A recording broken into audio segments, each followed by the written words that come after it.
Welcome to the Slop Farm. Enjoy the video. You'll begin by connecting the console to the network and confirming account details. First, plug Ethernet or set up Wi-Fi using the system settings. Wired is simpler and more stable. Next, sign into your Xbox profile or create one if needed. This links achievements and friends. Once the console is online, the system may prompt a mandatory update. Accept it. Doing these early prevents interruptions later and ensures the dashboard and live services use current security and matchmaking protocols. Now you'll finalize network settings and bring Xbox Live online. Go to Settings, pick Network Settings, select your router or wireless SSID, then run Test Xbox Live Connection to confirm internet and live access.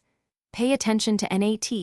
Open or moderate is ideal for multiplayer. Strict may block party chat. If prompted, download your profile to the console so friends and purchases appear locally. After the test, let any dashboard or game updates install.